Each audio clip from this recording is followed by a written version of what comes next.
Armor very rarely works in World of Tanks, but what actually happens when you do finally get your armor to work? Let's find out in this video. There are two icons when it comes to armor in World of Tanks, and of course today's video is going to be looking at both the Maus and the Type 5 Heavy and how they actually stack up within World of Tanks in the current meta with all those premium rounds getting slung around. The first battle we have to showcase is of course on Redshire, and it is in the Gigantor, the Type 5 Heavy. Now the Type 5 obviously has some weak points in that many people will be able to go through this flat area here when you do decide to actually try and angle, and also this cupola on top can be a big weak spot, but apart from that you are pretty much a absolute monstrosity for anyone to really come up against you. And of course you do get all of the negatives that come with that in the fact that you are usually one of the slowest tanks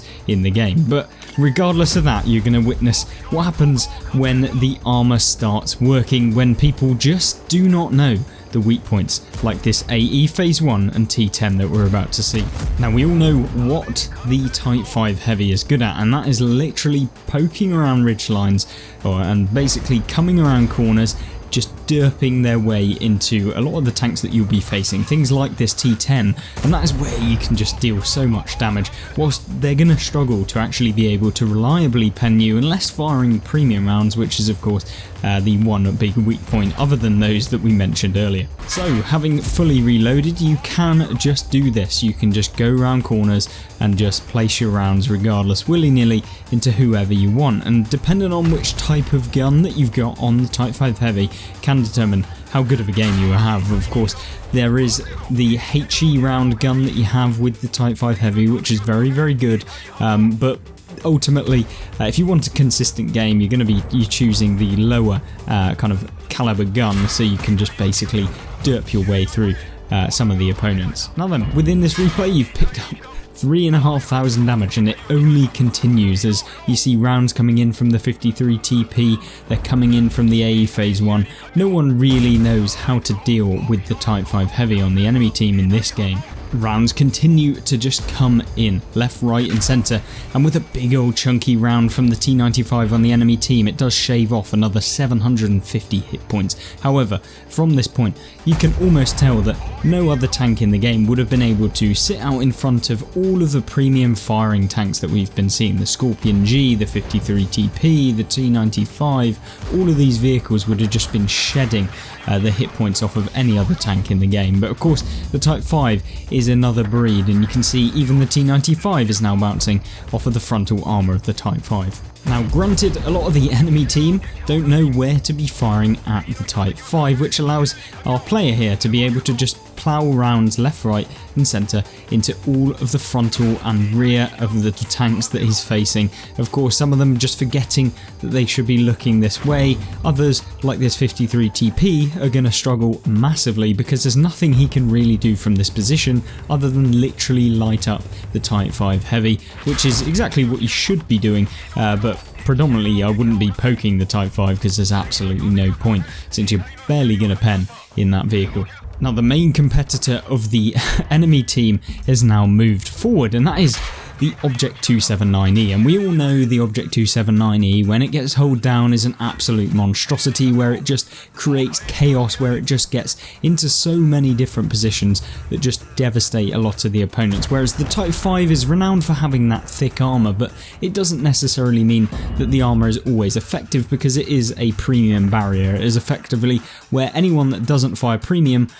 like the Scorpion G at the beginning of the game and even in that last shell, just you don't typically pen. And with the Cranbon now moving up from the side, you've got to be very careful. Exposing the side of the turret is not always the best idea in the Type 5, but within this game you can just see that with so many rounds coming in from various different tanks, both tier 9s, tier 10s and even with other vehicles on the enemy team shooting at him, there's really nothing that they can do, and he's managed to pick up 15,780 block damage, which is actually crazy. And he's also picked up 5,300 damage during this process, because if you can weather the storm, eventually you will be able to get hits, and that's exactly what you've been seeing in the Type 5 with this game. Now rounds from the T95, both AP and APCR, have been bouncing off of the front of the Type 5. Now that's no real surprise because ultimately you have to hit this plate here, which is very unangled,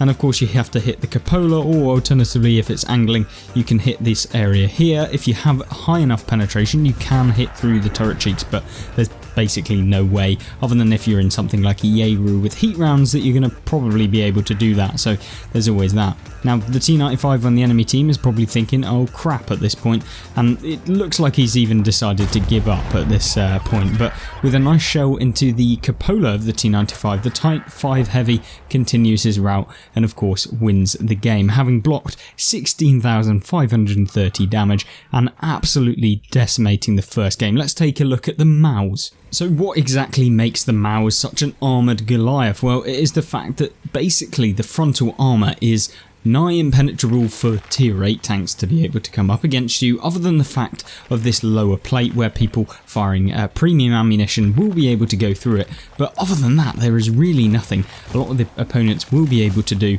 unless they do of course get from above you, get round the side of you and get round the rear of your vehicle. But to be honest, most of the times you can punish them anyway if they do that in the Maus.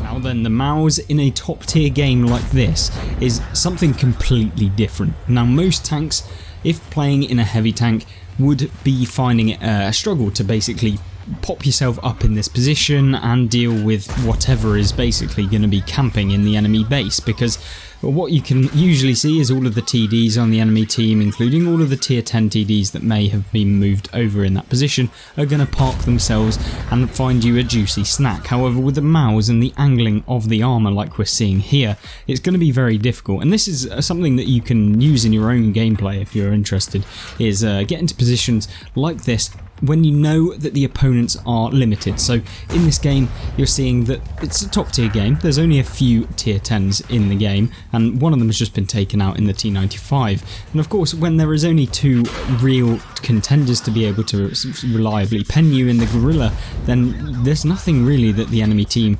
can really do other than, you know, fully rush you. But it would be very difficult for the enemy team to do that because that would revolve around them basically getting around the side of you, and in doing so would be exposing themselves to the Leopard 1, the E3, the SU-130 PM and potentially this KV-4, and of course no one wants to do that, and so that's why games like this happen where you're able to pull off 4,700 block damage. And of course this helps massively if you're going towards some of your operations where you require the damage blocked to be able to complete them. You have to get multiple times your hit points to be able to complete the mission, and a tank like the Maus is perfect for this because if you get in this top tier game there's a very good chance that you'll be able to block a considerable amount of damage, especially if you know the spots like we're seeing here. Now I'm not going to suggest that the Maus is nigh impenetrable and everyone will bounce off of you, because there are things like premium rounds in the game that can be definitely something the average player love to use, and even some of the highly skilled players will be able to pen you with just the standard round. So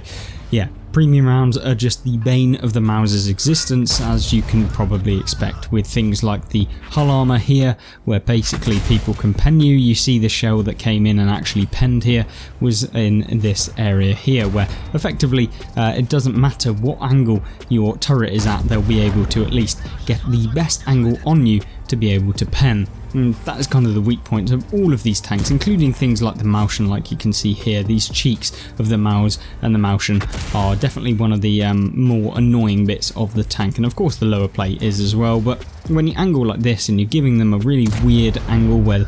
in order to pen the lower plate it's going to be at a severe angle, then there's no real way that they'll do that. And that's why within this game, when you're hiding that lower plate from a frontal view, that they're going to struggle to go through it, and hence why he's been able to pick up 9,000 block damage even against some of the higher tier vehicles on the enemy team. All the while, whilst actually racking up this, he's been able to consistently deal damage. Now yes, there's been a few missed shots as you can expect with the Maus because it isn't the most accurate tank in the game, but it's definitely a fairly accurate one, and that's where you can kind of come in clutch and you can do the sort of things that a lot of vehicles just wouldn't be able to do. and that's because you're weathering the storm so much that eventually you will be able to actually pen things. It's the whole shit will stick eventually, so even if you are a player that maybe doesn't know how to play a tank, eventually you will start doing damage because you can only miss so many shells in the game, and when you've got the armour and capability to withstand a lot of these rounds, then you are going to be able to do it. Now, I'm not suggesting that in your games you should literally get into one position and you should camp and literally only expose yourself and hope that the enemy come to you, because you're probably not going to be able to do that in 90% of your games, and they'll come out as very, very poor games in fact, and you'll be negatively impacting your team. So I'm not suggesting that, but if you can get into this sort of position where you're distracting the entire enemy team that's remaining pretty much, you're seeing the SU, the Somua, both of them, the Maushan, there's also an SU-130, and there's loads of other vehicles that may be back there anyway, and when you are the distraction, then it is beneficial to be in a position like this. And yeah, it's always fun to see the block damage numbers rack up as much as you're seeing in here. Now, you're seeing some interesting manoeuvres from the mouse where he's racking himself up against this wall, and that allows for a little bit of a kind of different angle which confuses people and they don't know where to actually hit you. It can put people off if they're aiming at your lower plate and then suddenly it's completely changed the angle. It can be very, very good, but sometimes, you know, it's best to just sit there and take it straight on. So it depends upon the scenario, and of course you've got to make that up yourself. But in this sort of game, you can just do whatever you want. You're top tier,